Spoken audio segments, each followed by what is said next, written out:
Son of God, stay in my mind, and you don't die. Give as you receive, and your release is Satan. This is the part 277 in the series Christ's Forgiveness, How to Manifest Immortality, Season 2. And the name of this teaching is The Laws of Chaos. The laws of chaos can be brought to light, though never understood. Chaotic laws are hardly meaningful and therefore out of reason's sphere. Yet they appear to be an obstacle to reason and to truth. Let us then look upon them calmly, that we may look beyond them, understanding what they are, not what they would maintain. It is essential it be understood what they are for, because it is their purpose to make meaningless and to attack the truth. Here are the laws that rule the world you made. And yet they cover nothing and need not be broken, merely looked upon and gone beyond. The first chaotic law is that the truth is different for everyone. Like all these principles, this one maintains that each is separate and has a different set of thoughts that set him off from others. This principle evolves from the belief there is a hierarchy of illusions, some are more valuable and therefore true. Each one establishes this for himself and makes it true by his attack on what another values.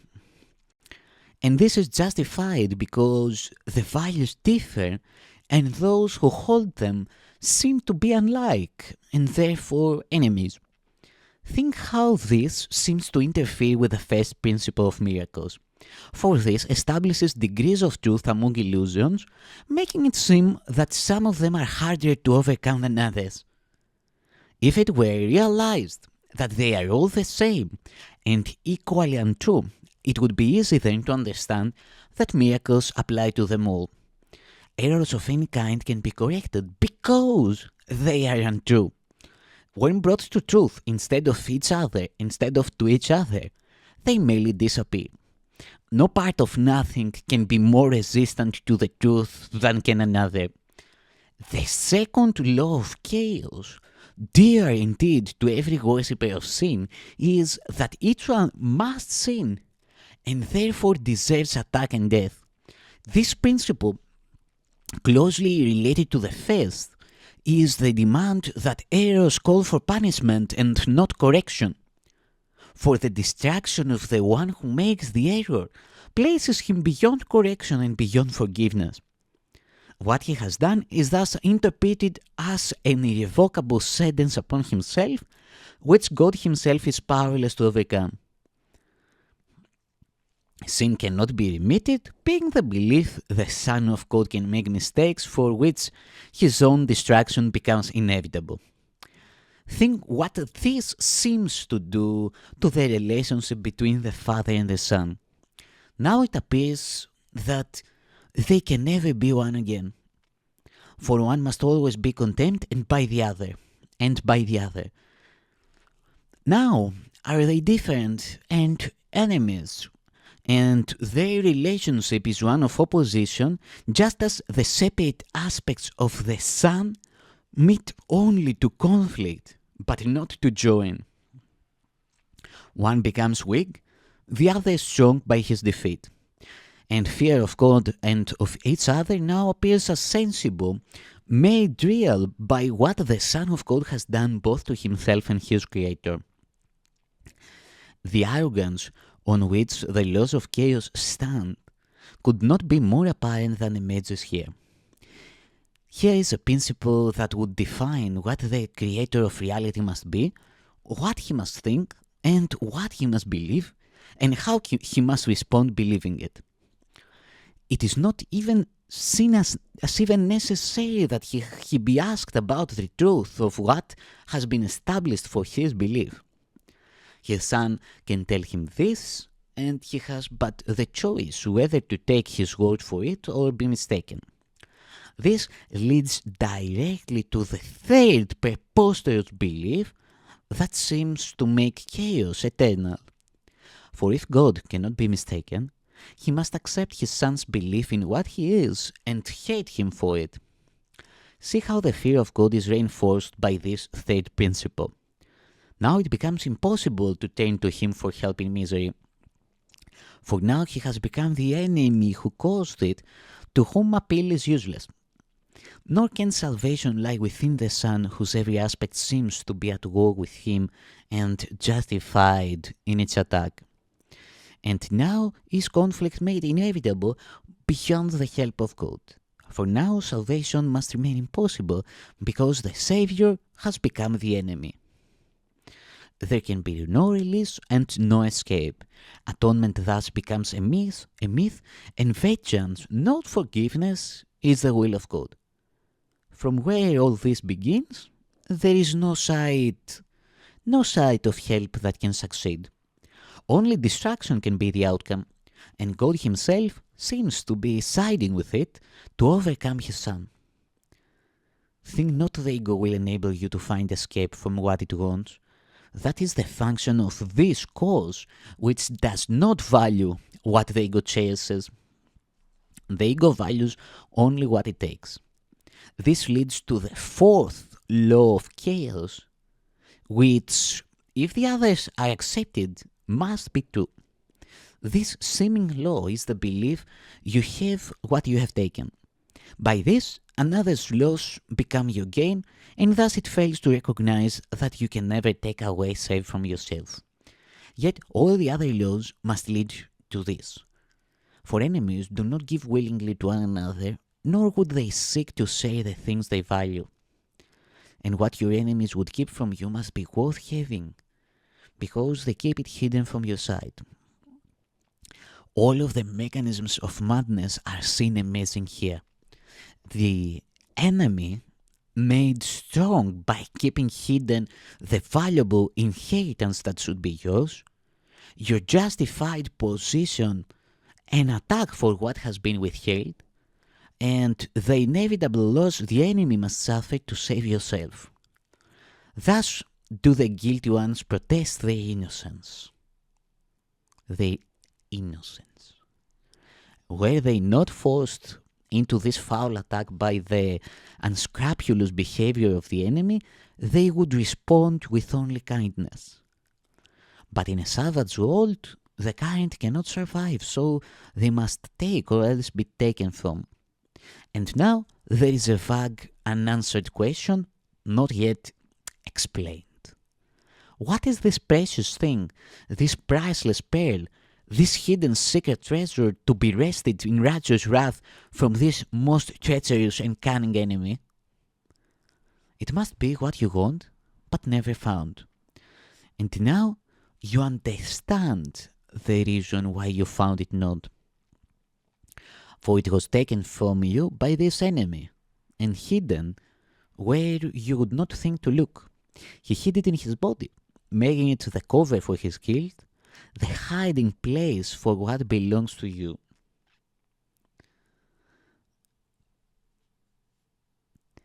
Now must his body be destroyed and sacrificed, that you may have that which belongs to you.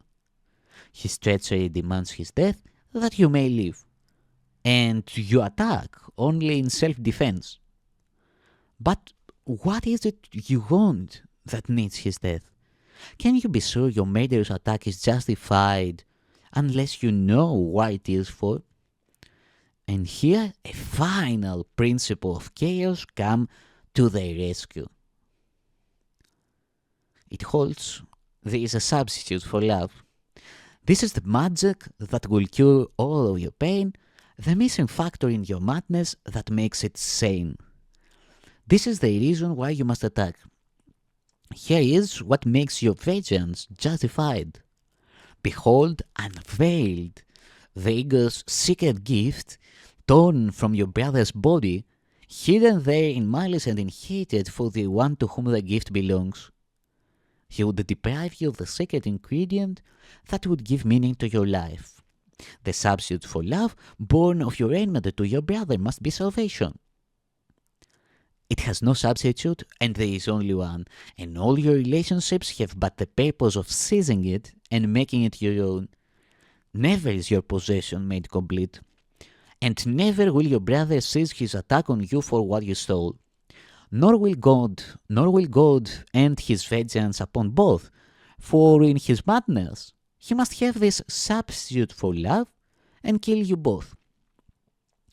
You who believe you walk in sanity, with feet on solid ground, and through a world where nothing can be found, where meaning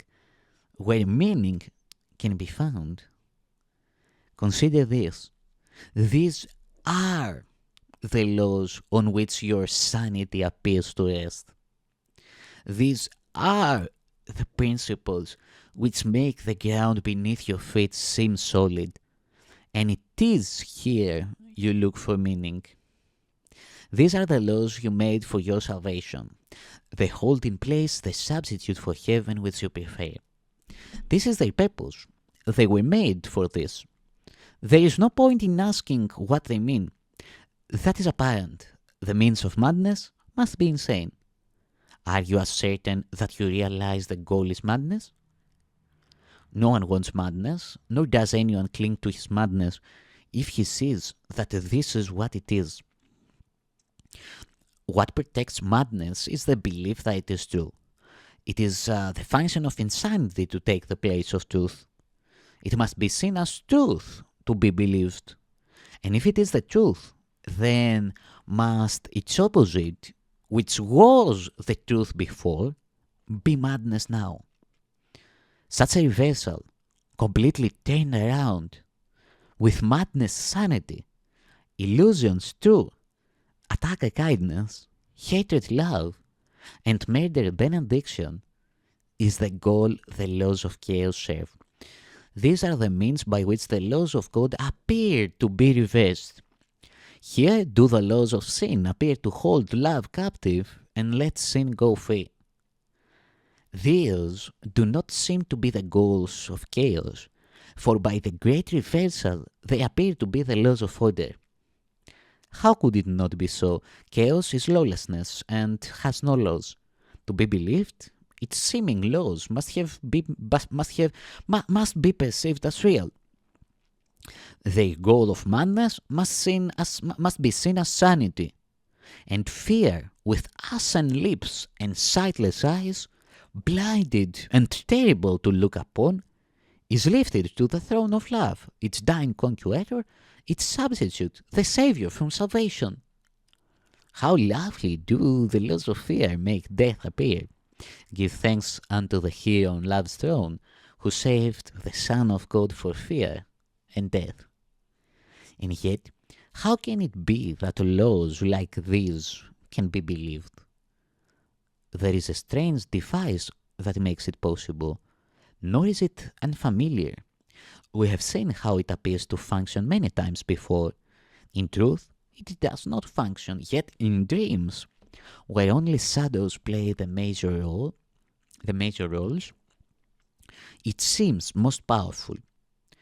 No law of chaos could compel belief, but for the emphasis on form and disregard of content. No one who thinks that one of these laws is true sees what it says. Some forms it takes seem to have meaning, and that is all. How can some forms of murder not mean death? Can an attack in any form be love? What form of condemnation is a blessing? Who makes his Saviour powerless and finds salvation? Let not the form of the attack on him deceive you. You cannot seek to harm him and be saved. Who can find safety from attack by turning on himself? How can it matter what the form this madness takes? It is a judgment that defeats itself, condemning what it says it wants to save. Be not deceived when madness takes a form you think is lovely. What is intent on your destruction is not your friend. You would maintain and think it true that you do not believe in these senseless laws, nor act upon them. And when you look at what they say, they cannot be believed. Brother, you do believe them. For how else could you perceive the form they take with content such as this? Can any form of this be tenable? Yet you believe them for the form they take, and do not recognize the content. It never changes. Can you paint rosy lips upon a skeleton, dress it in loveliness, pet it and pamper it, and make it live? And can you be content with an illusion that you are living? There is no life outside heaven. Where God created life, there life must be. In any state apart from heaven, life is illusion. At best, it seems like life, at worst, like death. Yet both are judgment on what is not life, equal in their inaccuracy and lack of meaning. Life not in heaven is impossible, and what is not in heaven is not anywhere.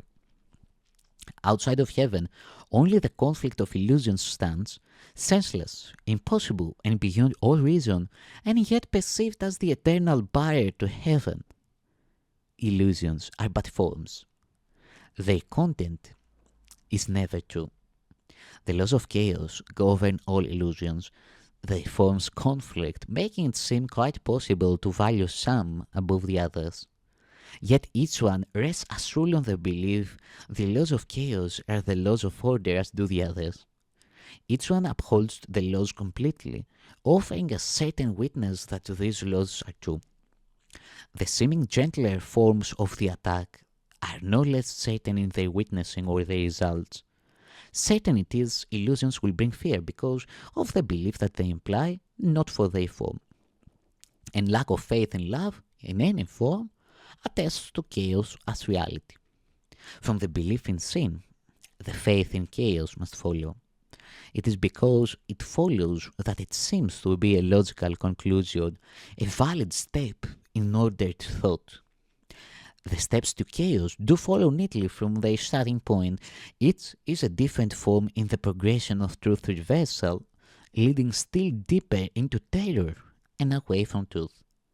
Think not one step is smaller than another, nor that return from one is easier.